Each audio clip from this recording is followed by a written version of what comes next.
This is When the Circle Speaks. I am Lucas Williams, an Aboriginal man who spent 15 years of my life from 13 to 18 inside institutions. I know trauma because I lived it. Today I stand on the other side as the Director of Ghana Healing, leading trauma-informed practices across Australia and walking with communities through some of the darkest and most devastating events this country has seen. I am now researching traditional healing circles through my PhD, bringing culture and evidence together to change the way we heal. This podcast is raw, it is real, and it is a circle where professionals and lived experience voices come together to speak truth, share resilience, and show that healing is not only possible, it is powerful. Welcome back, guys. Episode 4, Part 2. If you're watching this episode, you obviously would have watched Part 1. If you haven't watched Part 1, go and have a look at it, check it out. So we're welcoming back Renee McDiarmid. And, you know, we've just sat for quite a while in Renee's story about her trauma and the trauma that she experienced at the hands of one of her mother's friends, but also her mum, that she went through a lot of trauma herself. And then we kind of journeyed through and really dived into kind of how it led her into the sex scene across the world actually. And we've taken a break, and the break has lasted about 2 weeks. So we are actually inviting her back now, and she's with us in the studio. So welcome back, Renee. Thank you. After episode 1, Yeah.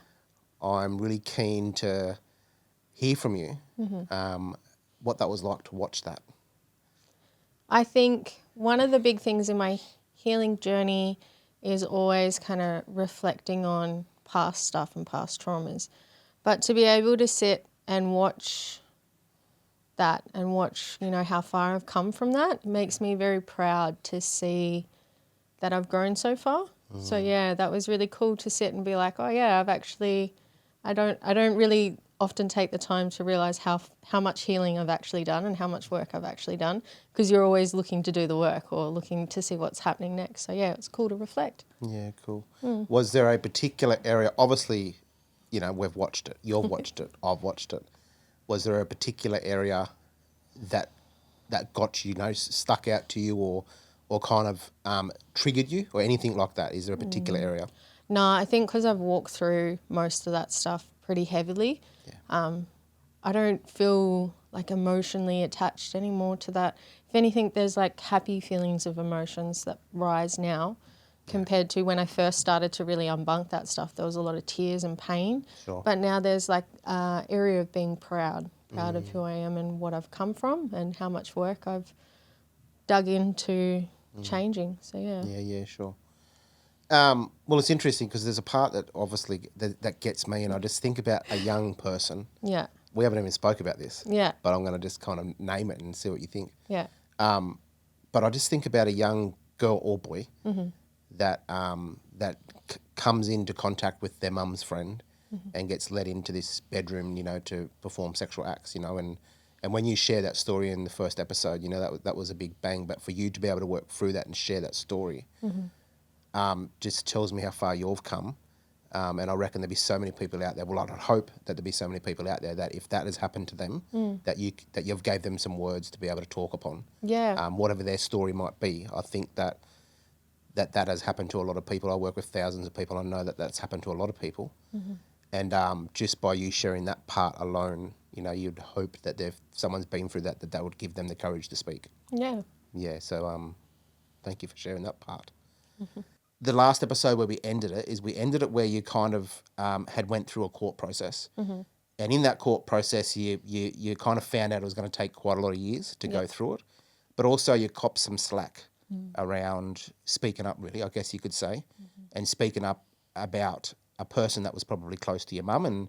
And so you were put into this position where you actually didn't go through with it. And I remember that it was in that episode, it was there where we kind of had a break. And the next part we were about to lead into was how you led into the kind of sex industry or the sex world at a very young age. And I know, because we've spoke off camera, that leading into that sex world was an introduction through some people, I guess, that influenced you to go into that world. Yeah. Are you happy to take us on that journey? I know you've told me this story, and I'm sure I hear it differently now with you about to tell this story in a different way. Yeah. So journey us through that process. Yeah, okay, cool. Yeah, so I guess from there, I would call it maybe a street family. I Yeah. kind of made friends with. And I went through, obviously, after the court, there was a lot of back and forth stuff within my home dynamics. And I lived on the streets for a bit, homeless. And then I was kind of like bouncing between friends' houses for a while. And then, I met my street family is what I'll name them as. And I lived with them for quite a while. The older sister of the family, she would have been 1820s. Yep. And so what age were you, do you think? Roughly 15, 16 yeah, okay. around the Sure. time. She was escorting Yeah, yeah. in the house and she was mainly working brothel-based work and yeah. also down in Sydney doing a lot of stuff down in Redfern and Yeah, that kind of area. Is that word I haven't heard that word for so long. Is that a good way of describing? I think there's Or is that different. what it was? It depends who you talk to. Yeah, yeah. So you've got street work, Yep. which is when you walk along the streets, Right. truck stops, that kind of stuff. Sure. Then you've got brothel-based work, which is in-house work. Okay. So you go to an establishment and you see a girl there. Okay. Then you have escorting, Yep. where you can have escorting agencies where you contact and have girls come out to you. Okay. So you're seeing them outside in your own environment. Yeah, righto. A lot of girls that work by themselves will work in motels Yep. and do escorting as well, where they go to see other Righto. people. So the terminology is quite different around the world, but that's mainly the base Yep. lingo. It just depends who you talk to on whether they prefer escort or working girl or Yep. whatever Okay, I didn't terminology know they that. Yeah. prefer. Sure. So yeah, she was kind of working in that space, and she'd often come home from big nights like the weekends and stuff like that and just lay stacks of cash on the table. And there'd be like a lot of humour about, some of the things she might have seen or done. And then we'd joke around, like she'd joke around going, oh, one day it'll be you. And I was like, oh, nah, like good luck, that'll never happen, that kind of joking around. So I was kind of exposed to that for a fair few months. Yep. And it wasn't till we'd all moved up here to the Gold Coast. I was working and I was doing a fair few hours at work. And there was like some sleaziness happening at work from older men towards me. And I was like on minimum wage and I was like doing double shifts, and she just kept coming home with these big stacks of cash. And I think she sold it to me too in a way that there was never any dark moments. Yeah. I didn't ever really see or know of the depth of it. I just seen always the stacks of cash and the humour. That's an interesting thing. I want to jump in there. Like, I've never really heard somebody describe it that way. Like people sell it to you where there's no dark moments. I think that can be the case for a lot of scenarios. Bikie clubs, the industry, like it's all built up to be beautiful. Yeah. But there's a lot of dark moments in there. Yeah, like the glamour and the luxury life and all that gets sold. And I think for a lot of kids that come from housing commission or not such good lives, you want to change your life to some degree. And this is quick, easy money. And so I think that was something that was started to be kind of embedded into me, Yep. that there was this opportunity on the table. Sure. I can't remember exactly what it was, but I was going through something and I was quite upset and like depressed at the time. And I had what I like to call, and it's one of your terms actually, the fuckets. Fuck it. Yeah. That's an alcohol and drug recovery terminology actually. Yeah. But I just used it for so many years. Yeah. Yeah. So I got the fuckets, and it was basically everything went out the window. Yeah. And she come in, I must have had a bad day, and she come in and she was like, look, one of my regulars wants 2 girls. He doesn't want you to do anything. Yep. I've spoken to him about this for a long while. So she knew in the back of her mind that she was going to pull me in at some point. So like there was a grooming process Yeah, happening. yeah. And she said, you'll come in, you don't have to do anything other than watch. Yep. And I was like, all right, one time in my head, I don't have to do anything. We'll make some quick money. The goal was that I was going to get my own place and live on my own. So if I could make that extra cash, I could do it. Sure. And so I went with her and done exactly what it was requested, which was to sit and have a couple of drinks and watch them do their thing, which I thought was really odd and weird, but whatevs. Sure. And after the night finished, we went into Surface to have breakfast and chill out, and she handed me $3,000. At the time, that's a lot of money. 100%. What year? What was this like? That was like back in, I was 16, so that's 2000s or so. Yeah, 2000s, late 90s. Yeah, something like that. That's a lot of money. it's a lot of money back in that time. That was like a month wage for me at that moment, and I was like, holy shit! Like, I just made a month's wage in one night, and I didn't do anything. This is fucking crazy. Yeah. And we were eating breakfast, and she said there was a couple of other women kind of sitting around, and she pointed to a group of girls who'd gone out on a Saturday night, and she was like, these girls, they go out, they sleep around with random dudes, they're there on weekends, who knows how many men they sleep with. They don't check for health checks, or they don't use condoms, or they don't do anything safe. Was this a different crew? It was a different crew sitting at another table. Yeah. And then she pointed to another group of ladies who were a bit older and had children. She said, those women over there, they've probably got husbands that are quite wealthy. Yeah.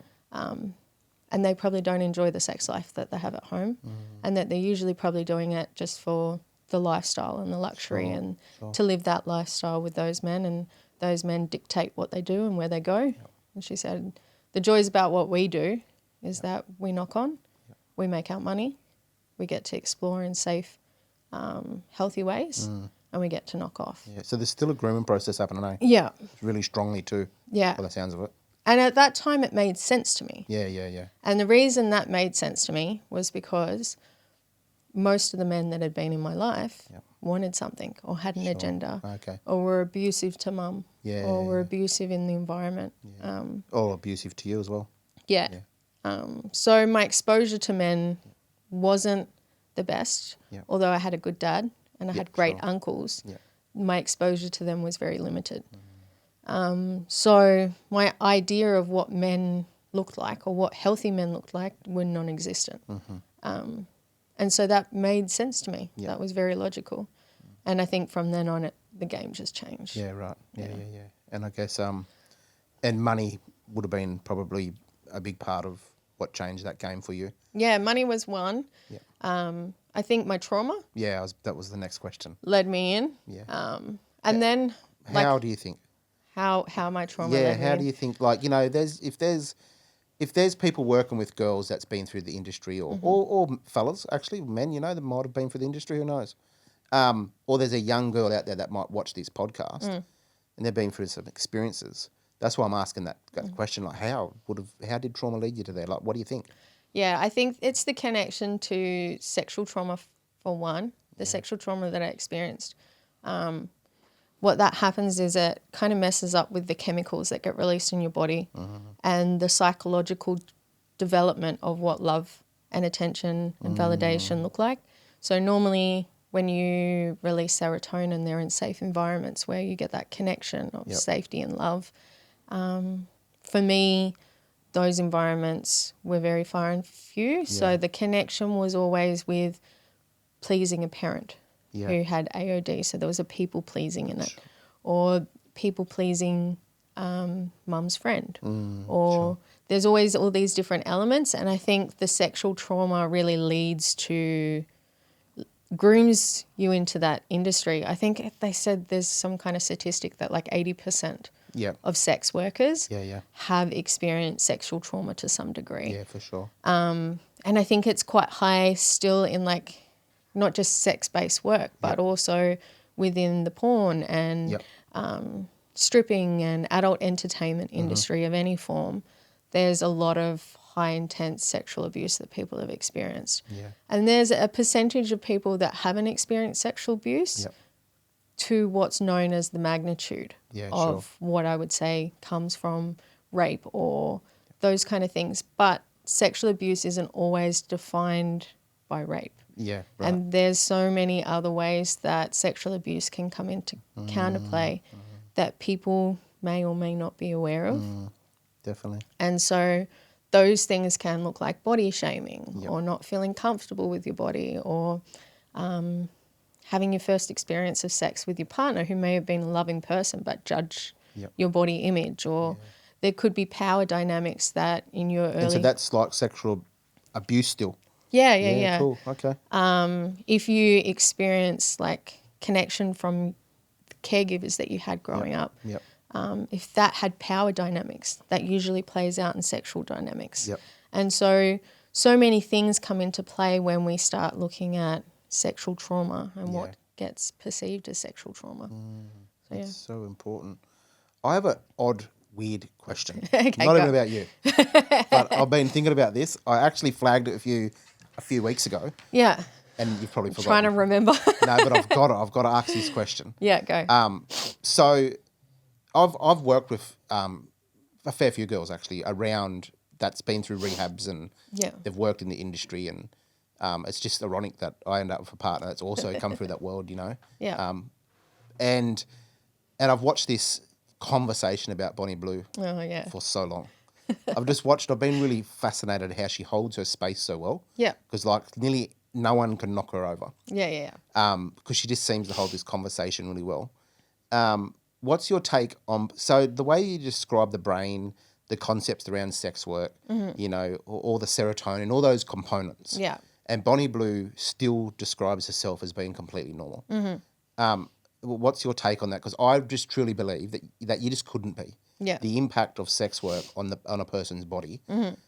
But not only that, the experience that leads you to sex work to then have an experience within that world and to sit back and go, I'm not the problem. Yeah. There's something deeply wrong in the brain to think that way. Yeah. I think maybe I'm the one that's got something deeply wrong. But do you think from her brain's perspective, not her experience because you don't know her experience, but for a woman to be in that world and go, I'm completely normal, I'm not doing this because I have no trauma whatsoever, or I don't receive trauma from this, I just don't think that can be true. I don't know. What do you think? I think she is an interesting topic in our scene. And the main reason is because of the style of work that she does as well. So she's known for having quite high sex levels with multiple men. Yeah. And that takes, in all fairness, a high level of disassociation or disconnection from your body. And that's one thing that you learn about when you're healing trauma within your body due to sex work, is that it takes a certain type of person to be able to switch off. Yeah, sure. Psychologically, you can still have all your sensations while you're in that position or in, doing that role. But there has to be a level of disassociation that kicks in. So I think that's one. To say that she's... That's an amazing... that's already a good description, yeah. To say that she's 100% present in those moments would be very questionable. Yeah, sure. And then the next element is that I've heard some things around her. I haven't really studied her whole history or who she is. But she does discuss her relationship being married and that subsiding and that leading her into the sex industry due to money. And so the question remains, would she then be in the sex industry if she didn't have a fallout with her former partner? And if there is a relationship breakdown concept about who she is or her place in the world or the power dynamics or what she gave in her relationship that then steps her into this place where she then needs to be in power. Oh, yeah, sure. And that a lot of the time her sexual fantasy stuff is gang related. So she does she does a lot of stuff around gang related sex. And there's been a lot of talk about her videos and her content going viral and what kind of repercussions that has within the community or kids that are watching the videos with her. And so, again, that comes down to a power dynamic. Usually anyone that wants those spaces wants to be out of control, where Bonnie usually presents that she's always in control. So psychologically, there's a couple of things that you start to question. And when anyone exits the industry, especially if they're working quite regularly, you will have a drop in adrenaline, in 100%. dopamine. So dopamine is a big hitter in the sex industry as you get financial rewards. Every single time you go through the process. So there's dopamine drops, serotonin drops, all those kind of chemical releases that start to, you go in like a downfall, Sure. usually when you're exiting the industry. So yeah, it's an interesting topic. And I think also her with younger men. Yeah, for sure. That's another big topic, you know, again with the power dynamics, is that if it was, you know, a lot of people get on porn and they have the conversations around older men with younger women. But I don't think often we talk about older women with younger men and what power dynamics that's sending to and how sometimes that's seen as like a reward and a trophy. It is. It's really odd, isn't it? Yeah. Yeah. That's so true. Yeah. Gee, look at Bonnie Blue because you're getting tagged.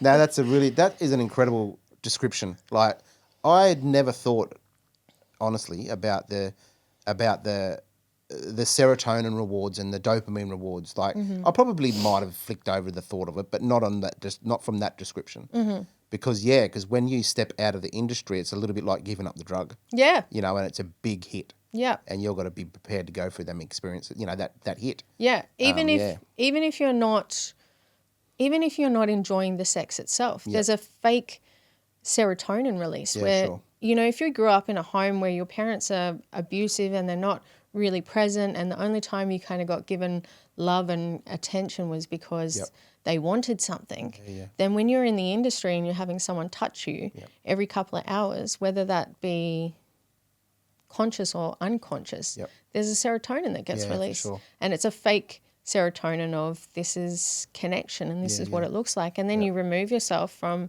having no connection. It's like a withdrawal of methamphetamines. It's the same thing. It just 100%. looks different. Yeah, Yeah. that's incredible. Guys, just a quick message. If you really like this podcast, you're an organisation or you're a company across Australia, even internationally, and you'd like to be involved and have some promotion within this podcast, When the Circle Speaks, please reach out. We're looking for some sponsors. Ultimately, we would love to have 2 people on board sponsoring this podcast to continue to go forward. So if you'd love to jump on board to have your business, organisation, no matter what level you're on, whether you're a grassroots organisation or you're in the government, please reach out and get on board with us. Would love to have you on board and sponsoring When the Circle Speaks. All right, let's come back on the tracks. Okay. And so your first experience, all right, you got $3,000, and it was sold to you in a way that was that really got you, I guess, engaged in the process of the possibility of what could it be, or all this money is going to give you something that's probably feels good, but it's all false, you know, a long way down the track. Yeah. Or it's all not so good. So where to from there? What happens? I moved into,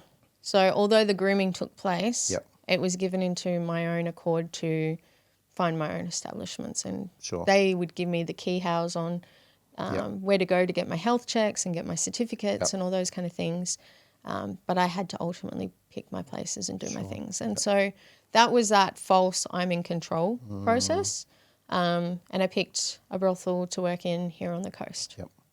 I started work, and because I was underage at the time, I was pretty booked up pretty quick. Sure, yeah, 100%. And it soon realised that I needed to take control of the situation, otherwise I was going to be chewed up and spat out real quick. And there was a woman in her 30s who was working there at the time, and she'd probably seen the attention move towards me and her clientele base drop. And she was like, very smart, how can I get in on this? And so she said to me, you're new, you have no idea what you're doing, and this place they don't care about you. They don't give a fuck about you. So what you need to do is team up with me. We're going to do a sister act. I'm going to teach you the ropes. She then was getting in on the money. And for me, again, grooming, or kind of in its own way. And she was just going in to get money. That's really, here's this young little girl that's going to. She's benefiting.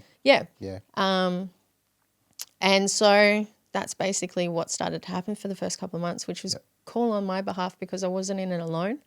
And I learnt to step into my power through her. Probably and so power you never had before. Maybe, is that right to say or not?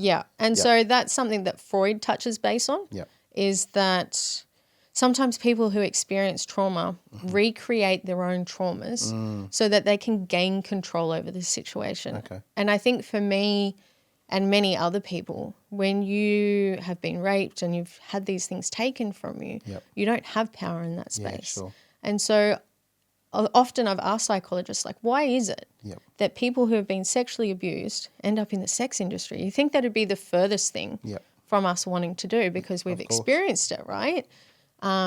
But yeah, that's what we're trying to do psychologically Yeah. is recreate a situation where we are now in power and control. Yeah. And so for me, in that moment, I started to kind of step in. But what I didn't realize, I thought I was in control of my environment through Yep. that process. I had no control whatsoever. Yeah. What was being controlled was the organisation was taking half of my cut, Yeah. for starts. Sure. The other girl was benefiting. Did you know this at the time? I mean, as in the control factor. I wasn't really, like, I was aware that we're taking half of the cut. Yeah. I was aware this girl was engaged in the thing. I was also aware that most of my paycheck was going to my street family. Yeah. Okay, So it wow. wasn't actually sticking to me. It was going to rent or things that were Really? happening at home. Oh, so Because, you're still with your street family at this point? yeah, so I was still trying to people please Okay. to receive love. In every environment, what I was trying to do was, if I give these people money, they're going to love me. If I perform these acts, Yep. I'm going to be validated. Yep. If I did what these people said. So I was trying to create a family Yeah, sure. in the dynamics. I didn't realize that's what I was doing at the time. Right, yeah. As I've started to unpack it with psychologists, I can see very vividly Yep. how my actions Yep. were trying to get validation Sure. in every avenue possible. I want to jump into something really quickly here now that you've just linked those street family together with your experiences now a couple months down the track, and that they're benefiting from that. Yeah. Is you've talked about this concept to do with trafficking, Yeah.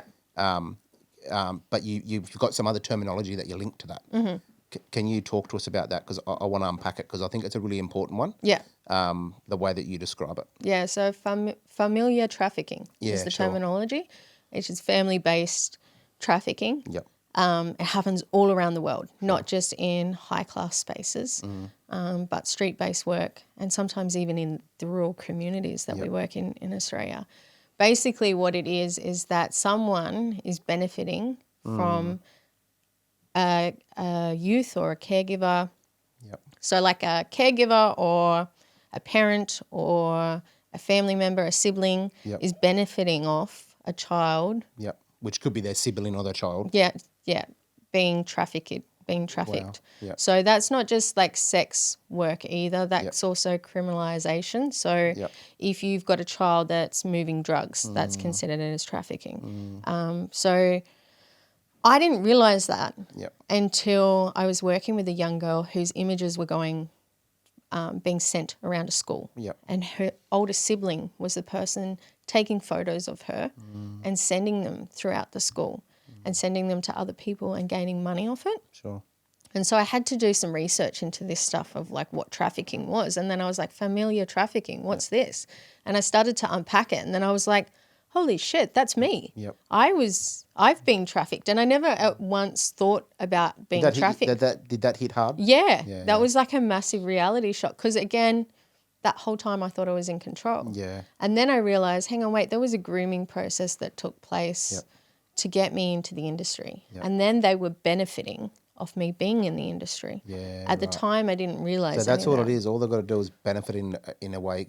Is that right? Yeah, so even if it's a child having sex with someone for food, for the home, often you'll see it as like, in the Philippines and places like that, Sure. and really bad, some of the kids are being trafficked out for shelter or food for the rest of the family. And it's kind of put across as a survival base. Yeah. Like you're putting yourself out there because we need to survive as a family. Yeah, wow. And so there becomes a normality put into it, and it's usually comes through generational trauma as well. So you'll find that gets passed down from usually a parent or caregiver who's trafficked a child has usually been trafficked themselves to some degree. Yeah. You got to please uncle because if you don't please uncle, or you got to please dad. If you don't please dad, there's going to be consequences. So you hear a lot of these horrific stories on how parents have allowed horrible things to happen to their children. But the reason that's linked is because of their own experience as well. So I asked that question and I'm so interested in it. for every other young person that's out there. But also, I also have a family member that I know has experienced that process, where their caregivers were full well aware that they were doing some different things, and they were benefiting through the money that led to drugs, that then led to food, that then brung that into the house where they weren't happy that they were doing it, but they also didn't do anything about them doing it. Yeah. And you giving that a name has gave me insight into that world. I'm going, holy gee, like it happens so often, but yet we don't know it. Yeah, because it's not seen as that. Yep. Because the parent's not going, you need to go out Yep. and have sex with these older men. Yep. It's like, oh, well, I mean, I'm not happy about it, but if there's food in the fridge and the bills are being paid, I'm also not going to complain about it either. Sure. So, And that's an unspoken law, really, isn't it? Yeah. Like it doesn't need to be spoken. Yeah, and it's usually, it's also energy. Yeah. So like you'll notice that a caregiver's energy will be off if there isn't food in the house and all of a sudden the person's having to go out and work and then because that creates safety in home and that's a people-pleasing process. Sure. So they're seeking that validation again. Interesting. Yeah. Interesting. All right. So you're a couple, let's say you're 6 months in.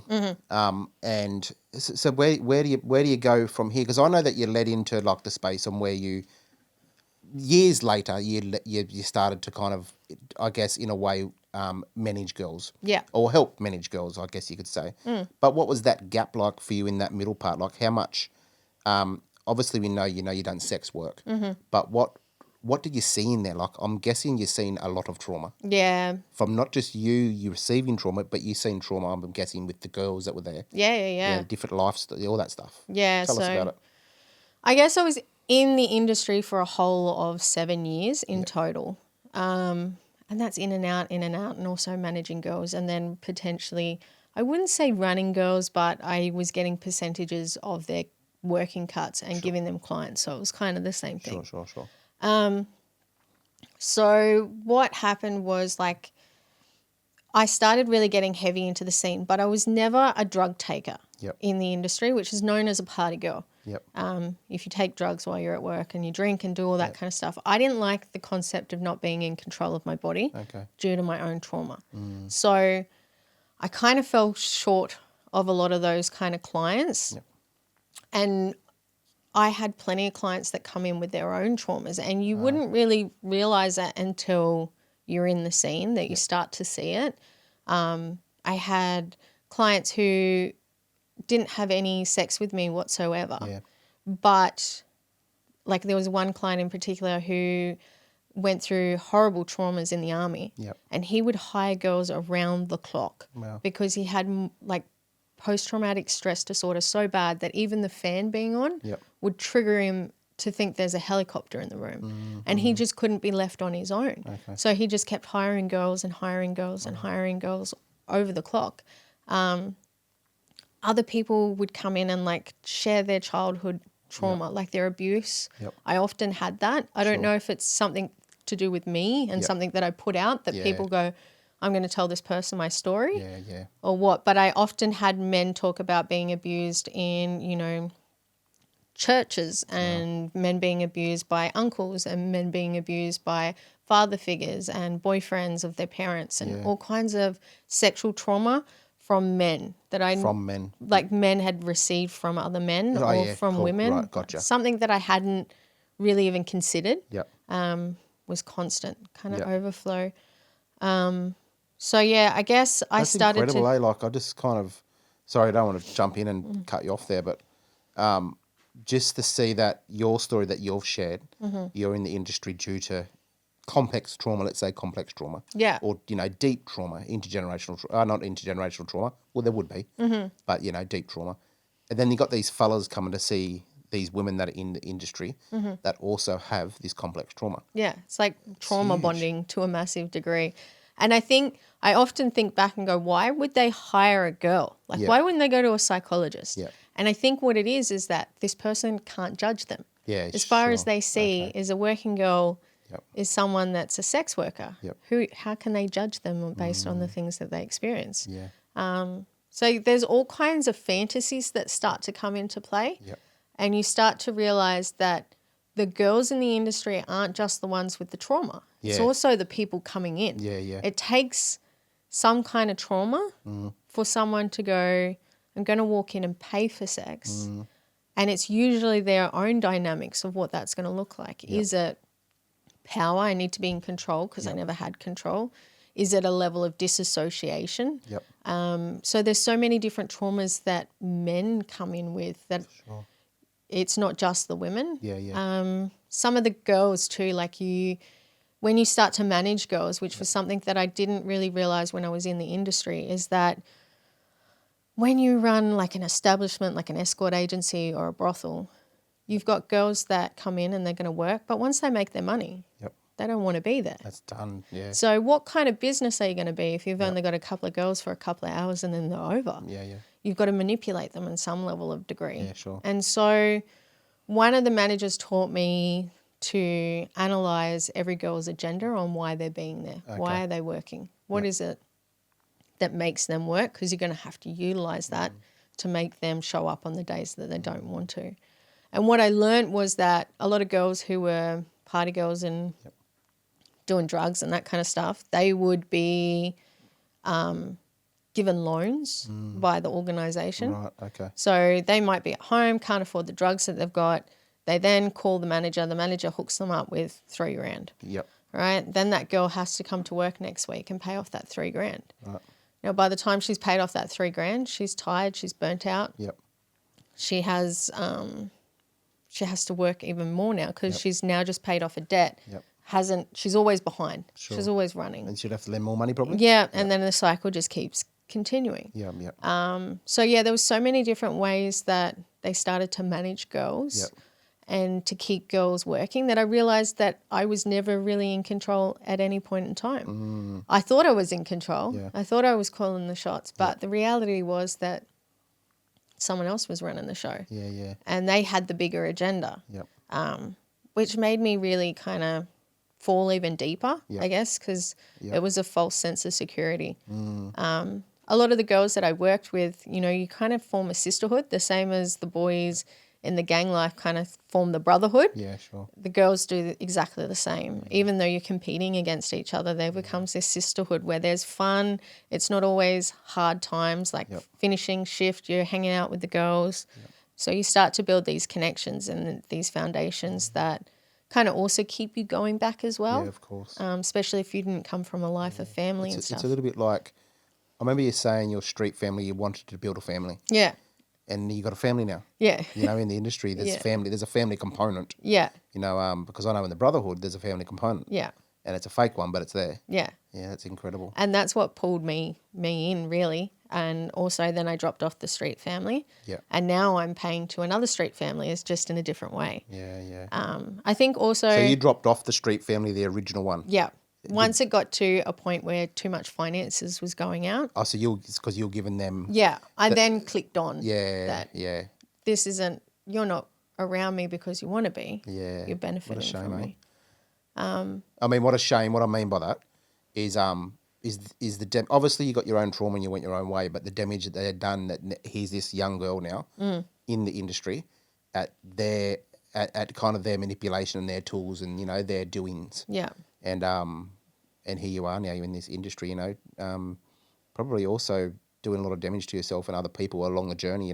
Yeah. In a way, to some Heavily degree. disassociated. Yeah, Heavily disassociated. And I thought it was like a superpower that I could just switch off. And so I guess that's that body keeps the score thing. I was just doing massive damage to my nervous system Yeah. and my overall body. And as the industry started to shift, I think around the 2013 mark, Yep.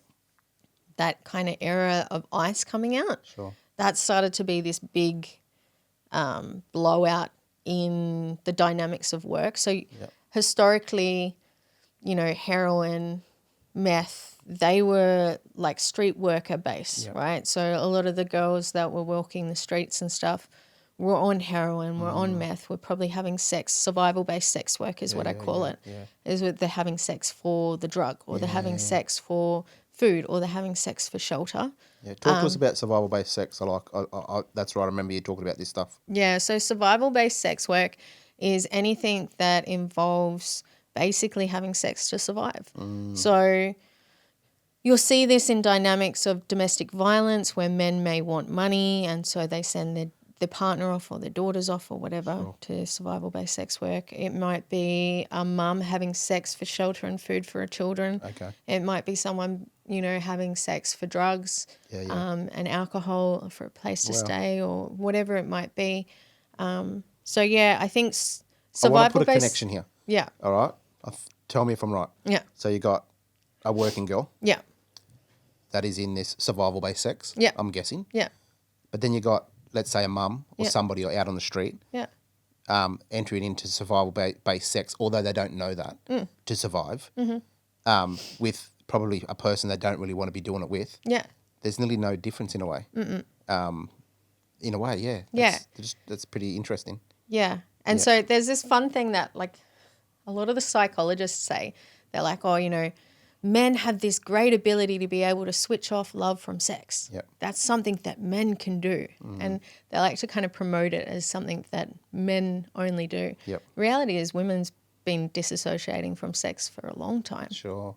It's a disassociation from the body. Yeah. It's not a disassociation from love and connection. Yeah. Gotcha. So what I mean by that is, like, women in arranged marriages probably weren't enjoying sex at all. They were there for survival. Yeah, okay. And that was probably pinning, Wow. The women that work in the industry. Yep.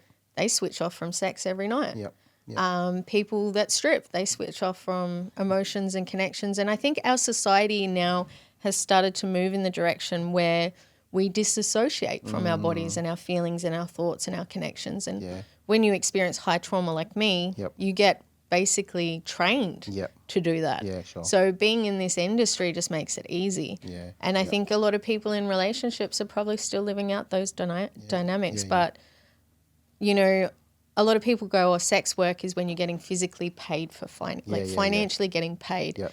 But there's survival-based sex work. Sex work has been, it just didn't have the terminology or the title. 100%. And I reckon it's a really good time for me to say, because a lot of family members are going to be like, holy gee, I didn't fucking know this. Your family members, my family members, your nieces and nephews, my nieces and nephews. Yeah.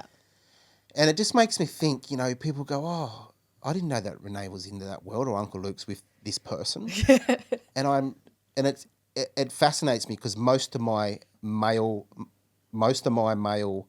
family members, all of them, have been to an industry. Yeah. And they still go to an industry. And unfortunately, I don't think they're at a stage where they can look at why they go into the industries. Yeah. Or how they look down on these women or those women. Yeah. But yet they're going due to their own disconnection and their own trauma as well. Yeah. And so I see you and I as just two people that's gone through trauma, that's met each other, that's gone, holy fuck, we've been dealt some pretty shitty cards. Yeah. And we just want to be good humans and we just happen to fall in love. Yeah. But it also takes me back to thinking that, so as you know, I used to be manufacture speed on a big level. So I used to use my power to give girls drugs so they were in my world. Yeah.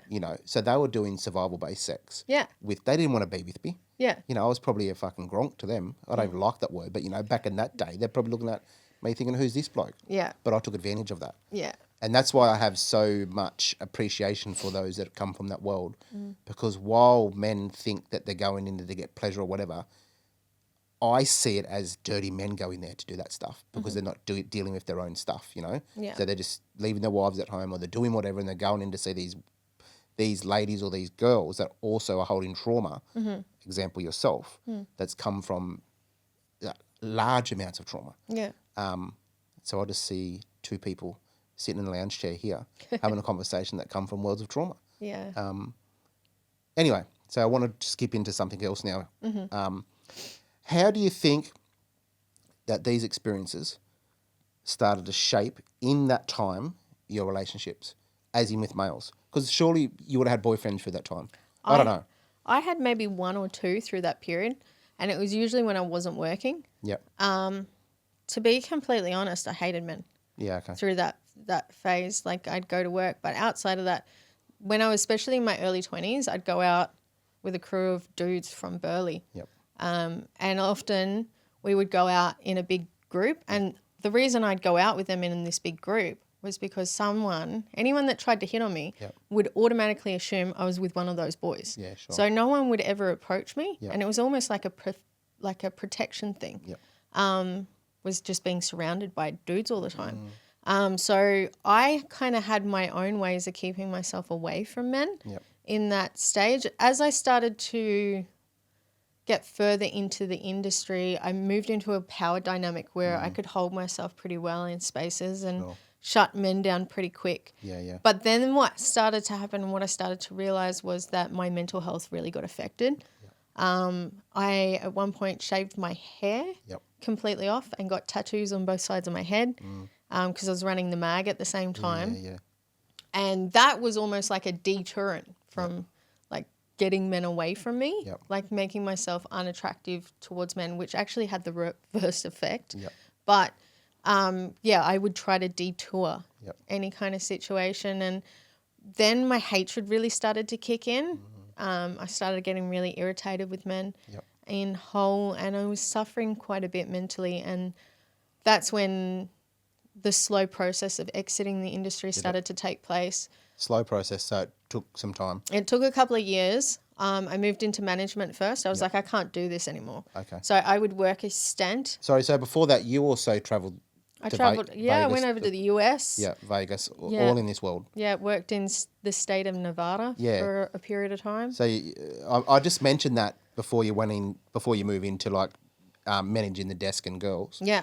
Because your experience isn't just coming from one little place. Like you've got extensive experience, across the world. Yeah. And you've seen firsthand the impact of what this can do to people. Yeah, when I went to the US, especially being an Aussie worker, that was the first time like I've ever travelled overseas. And to my mind, that here's this little housing girl that's come from like literally nothing, is paying her own flights and going and travelling the US for 3 months. I thought I was balling. Like I thought I was the OG and that I'd made it. And I remember getting... Can I ask a question? Go for it. Did you make it? No, not at all. Didn't even touch the surface. Yeah. And I got to the US and we went into the state of Nevada. Yeah. And all the girls out there work in ranches. It's legal in Nevada. It's not legal anywhere else. The crazy thing about working in the US was that I was able to sell myself for sex. Yep. I wasn't able to legally buy alcohol. Yes. So because I was under 21, I couldn't sit at the bar in the brothel that we were working at, but I could sell myself to men. Wow. I don't understand how the fuck that works in a country. And to work there, you have to go to the police station or the sheriff's department and register that you're there. The main reason is in case you go missing, that then they can trace your steps on where you've been. So when you go in to register, you have to give them all your identification. And on a wall is just this massive wall of women's photos of girls that have gone missing. And you just go, do I want to work here? I'm scared I'm going to go missing in the middle of nowhere. It makes me think, actually, I didn't realise you were going to say that about the missing girls over there. But you've also had some experiences where in your vicinity where girls have gone missing. Yeah. Yeah, Russian girls coming up from, like, I remember one place I was working, a Russian come through and she was on the run from the mafia in Melbourne. Girls that, like, I've had to go in and save from trap houses that have been, chained down by men. There was a story about a young girl being chucked in a river in Darwin, given concrete slippers and chucked in the river. And the only reason they found her was because crocs don't eat dead meat. They've got to catch it live and then drag it off for it to rot. So because it wasn't moving around, basically it just stayed there floating, and then the water, dry season kicked in and the water dropped and the top of her fingertips started to show at the river, and the police found her that way. Otherwise they never would have found her. So I mean, wasn't this enough for you to go, fuck this? Like, it was getting honest that question, point. like, wasn't it? Yeah, it was getting to that point of, I also didn't fear a lot of things because of the sexual experiences that I had experienced. Yeah, sure. I was in control of them now, or at least perceived I was in control of them now. Were you? I don't think I was. I just wanted to ask that question, There's times that I definitely knew how to control it better. Yeah. And as I talked in the first series about the cyclone, I'd use that eye of the storm moment where things went quiet to reevaluate. Like I utilized it as a tool instead of it being a warning sign for me.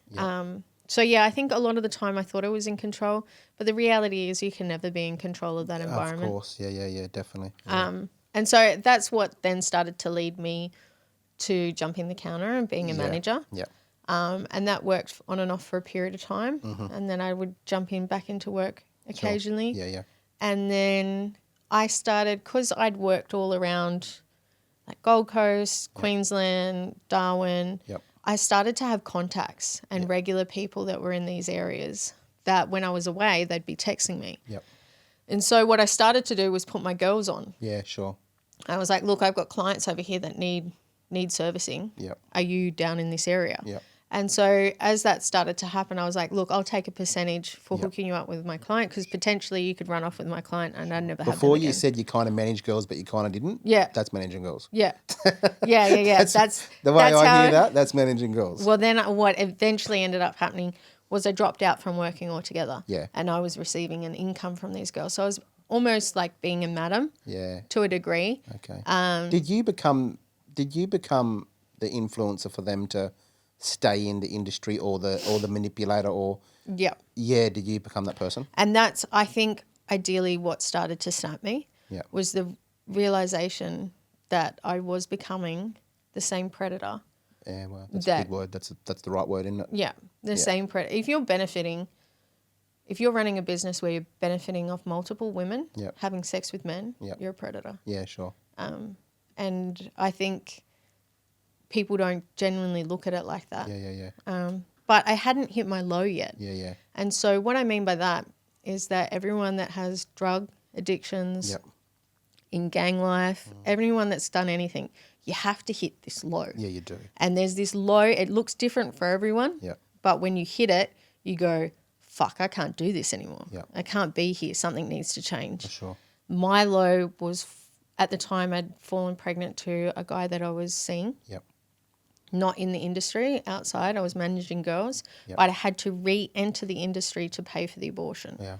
So then I had to escort pregnant. Yeah, wow. And for me, that was like, fuck, what are you doing big. with your life? That's You know, you've got to have sex with men to pay for an abortion. Yeah. This is fucking insane. Yep. And That was my low. that's the low, yeah. That's what led you to go, all right, that's enough's enough. Enough's enough. And I made a promise. I went through this whole emotional roller coaster of that abortion. Yep.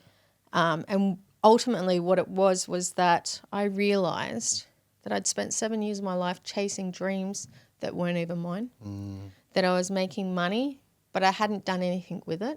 We call it dirty money. Dirty money, It comes in one hand and it goes out the other. Yeah. And you find it same with like the drug industry. Yeah. In one hand, out the other. That's so true. It's dirty money. Get rid of it. True. And for a lot of the women that might watch this, because, I'm sure there's people that still follow you and, some of the girls that might be in from the old world. Yeah. And they're probably thinking, well, that's not true. And they might be in denial, I don't know. What would you say to them? I think everyone's on their own journey. Yeah. And what I've learned through community service-based work and also psychology is that you can't save people. Yeah. I can't, you know that with people that are still in addiction nowadays, that you grew up with, that you had addiction with, you can't save people. I love them so fiercely and I want to just put my hands in and pull them out. Yep.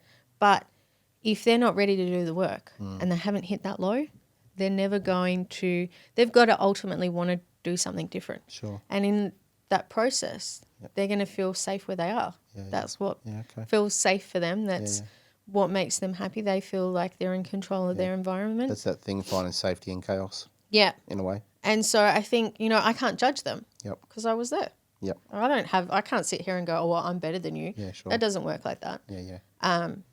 I think I just healed different areas of myself. Yeah. And everyone else's journey looks different, and how they entered the industry and why they entered the industry is going to be completely different to what 100%. mine looks like. There's going to be handfuls of people that are going to watch this and go, fuck, I really relate to that. Yep. There's other people that are going to be like, fuck off, this chick thinks rah, rah, rah. Yeah. It is what it is. Yeah.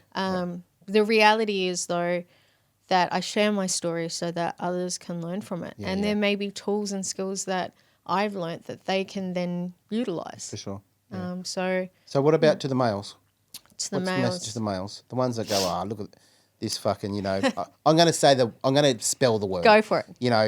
A male might watch this and go, look at this SLUT or something like that. Yeah. But what do you, I know that whatever you say is going to be kind, but what is it to them males that might say that, but then next Friday go to an establishment? Yeah, I think it's a reflection of where they're at within their own life as well. A lot of men probably don't realise, maybe don't look into Yep. why it is they go to establishments. And it's not just for sex. Yeah. There's so many other things that are connected to that emotionally, mentally. Yep. A lot of men play out lives that they wish they'd lived because they can't sit in the space that they have these perfect... I know so many men that have these most amazing wives at home. Yep. And then you see them cheat on women Yep. that just don't even hit the ball mark. And you go, what the fuck are you doing? Yeah, true. And they're trying to balance out two worlds or power dynamics. Or Yep.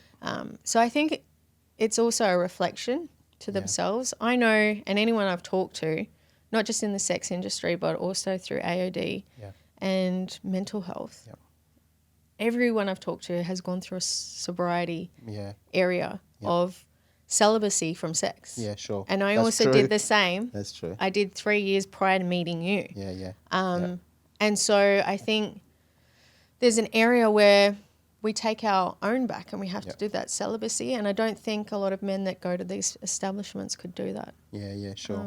So, there are some very nice people that go to establishments. They don't treat women like crap. They're really nice when they're there. They're respectful. They do all the right things. But I think they also need to be evaluating what is it that's driving them there? What is it that drives you to pick up your phone and watch porn? What is it that drives you to do anything in life? And I think that is healing in its own, is when we start to reflect on ourselves and go, what is it that makes us make those choices? Yeah, sure. So people can judge me and call me whatever they want. Yeah. But the reality is I know what drove me to do those things. Yeah, of course. And I now put in the work to make sure that it doesn't happen. Yeah. And I think that's massive. And I also educate other people in ways that I've utilised that could help them. So, I'm happy within myself. Yeah. All right, so you step out of the industry, and I know that you went and you had a couple of different relationships at time through that journey before we met. Yeah. And then we meet, and I'm interested just to dive in a little bit. Okay. I want to I just want to hear from you, on your thoughts around how was it getting into a relationship. You often tell me that you met this safe person, and then we journeyed through this journey of working. We journeyed through this journey of both of our lives from past experiences coming together, and at times there's been some moments that we had to work hard through. No deep abuse, but there was times that were shitty. Yeah. How was that learning? Like, how was that? I like to say that when there's so many people out there that go, you need to do the healing before you enter a relationship. Yeah. And I think there is so much healing that you can do before you enter a relationship. Yeah. But I think ultimately you can have all the tools and the skills. Yeah. When you're in a relationship with someone else, they're going to do things and say things and express things that are going to trigger you that you couldn't do on your own. Yep. You can't heal on your own. You have to heal with other people at some point. And so at some point you have to put the wall down. And I think in our relationship, I thought, oh, yeah, I've got this. Like I know what I want now, and I'm not going to have these kind of behaviors, and I deserve to live a life that I'm happy in. And so started the relationship and started us. But I think as we move forward, safety still identified as concerning. And I think that I also had a lot of other elements of grief and loss in my life at the time. And so what happened in that was that I struggled in our relationship with grief and loss, and like, how do I how do I deal with grief and loss and still love at the same time? Sure. And that can be quite a hard thing. Yeah, sure. And I think I didn't really evaluate that life has its own agenda sometimes, and they're going to bring things into our relationship that's going to trigger old wounds. Definitely. So, our relationship you've been super safe in that. Yeah. I think if anything, I've been the one that's had to do some deep work, especially around jealousy and those kind of things. And I think it's because of the environments that I had been exposed to, and the type of men that I've been exposed to, that I realised, you know, I was reliving that out in our relationship. Sure. And I was assuming that you were cheating, or I was assuming that things were happening when they weren't, just because of the experiences that I'd seen.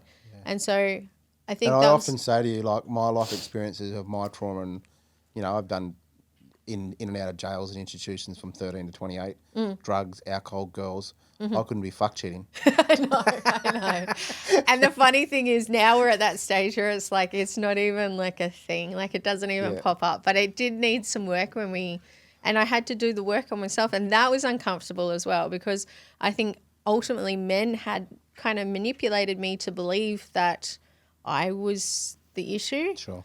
And so then it was like, am I the issue or are you the issue? And really grasping reality was really hard. So it was cool you sat through that with me too. And I think that's brought another level of trust and respect in our relationship, is that we can go through hard things and we can come out the other side.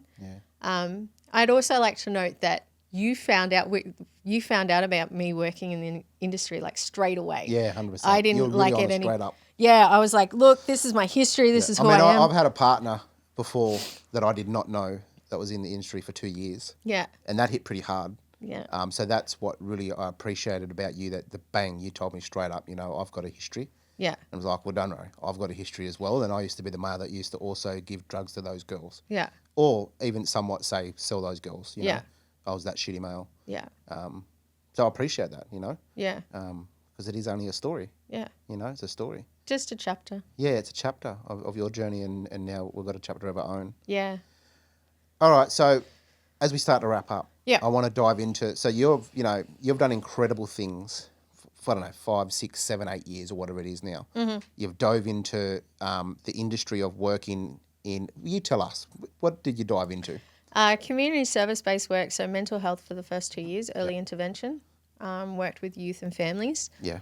And that brought up a lot of trauma for me in my space and things that I experienced. But I was able to give people, kids and families, skills that I'd learnt, and my knowledge and wisdom, and give them tools to help them on their way of their journey.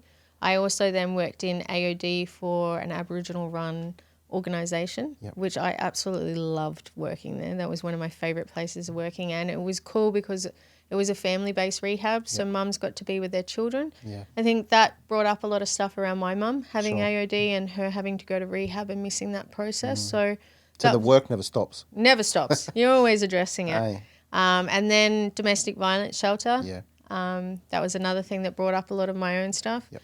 And now I work in I'm pretty sure the domestic violence shelter, I just want to name this too, that you worked in was probably one in Australia that probably took in most referrals. Yeah. And probably some of the most violent crimes as well. Yeah. Well, violent abuse against women.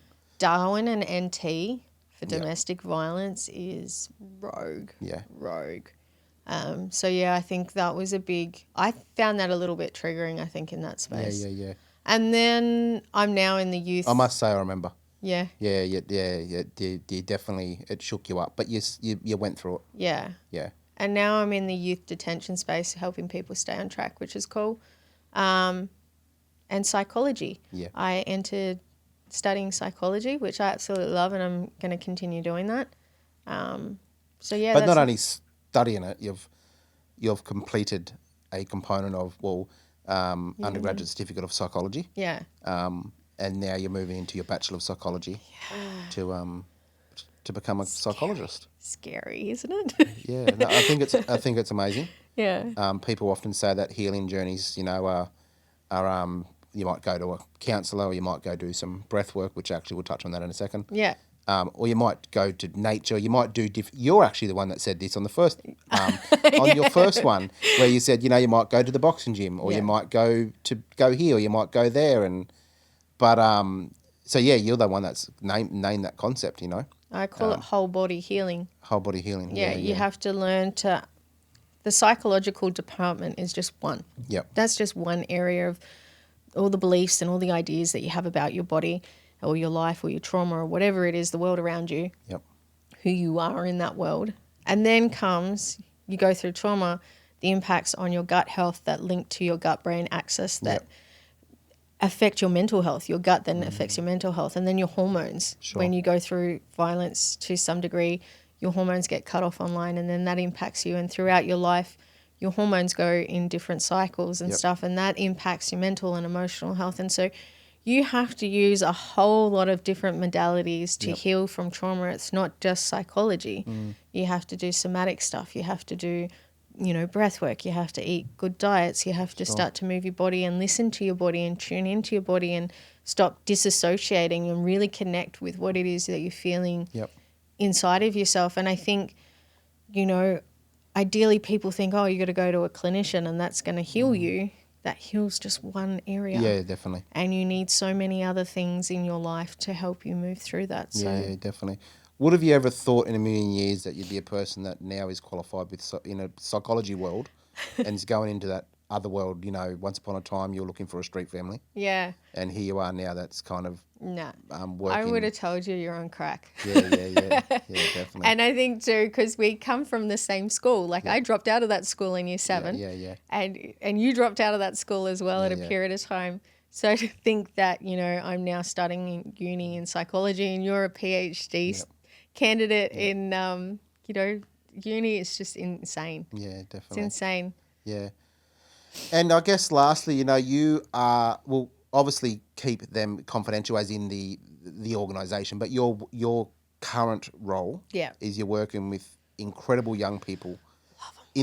Tell us a little bit about that, because I think that is and obviously, I'm just trying to be very careful on the words and, for confidentiality reasons. Yeah. But you're using this program that's come from overseas. Well, you're working within a program that's come from overseas. Yeah. That I think will probably make a good difference. Yeah. So tell us a little bit about it. I love this space and I'm super excited to be in this space. This is a new program that's been, kind of rolled out throughout the state.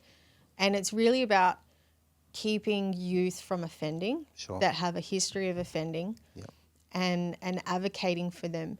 Now, historically, there hasn't been much support for youth through the transitioning of detention centre and outside a detention centre. So when they're in the centre, they get support. Potentially when they get out, they may have some support. Historically, not a lot of support has been put in place. It's only been over the last couple of years things have come into place.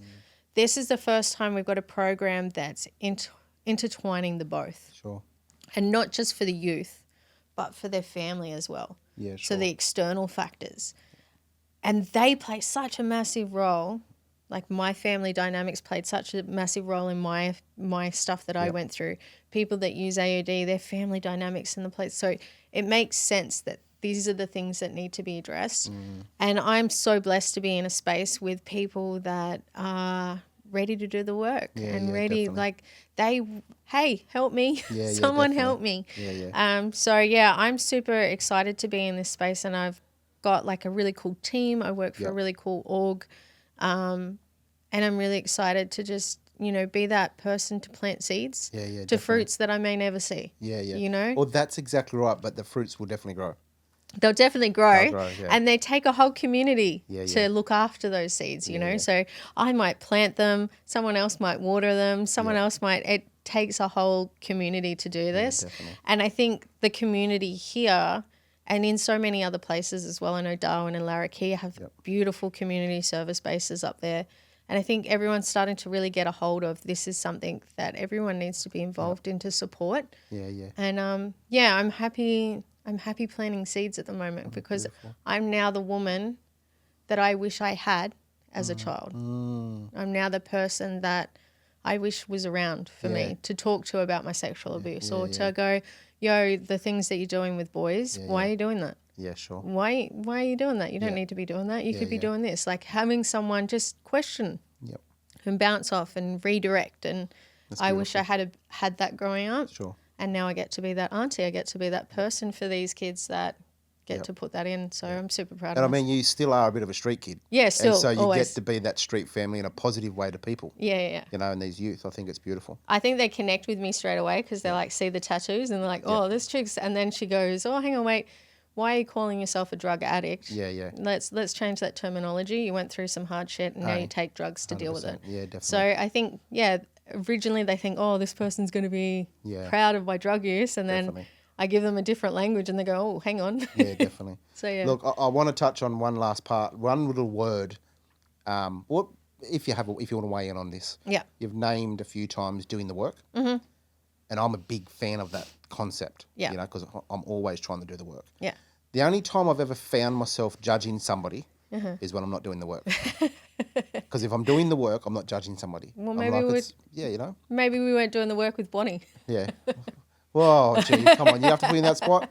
I don't know. Look, maybe Donnie needs to do the work. Maybe. Look, anyway, it's great that you've come on to your partner's podcast. Yeah. I'm honoured to be able to sit here in this space. I wouldn't say holding space for you. Yeah. I don't want to use that type of ego to pretend that like I'm some healer. Yeah. Because you are quite capable of holding your own space. Mm-hmm. But it's an honour to sit in this space with you together. Mm-hmm. And so thank you so much for coming on and being part of When the Circle Speaks. And big kudos in the future. Thank you. And then I would just want to end with anybody that has watched this podcast. I'm particularly talking to the females.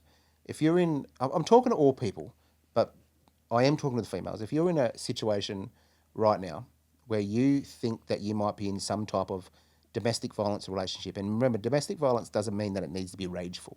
It can come in many different forms. Get some help. Go get some support. Because love doesn't come that way, but yet love can be represented or it can be delivered to us. If we've got experiences of trauma, we can think that's what love should look like. And it doesn't have to be that way. So please go get some support. We send you big love and have a great day. Thanks, Renee. Thank you.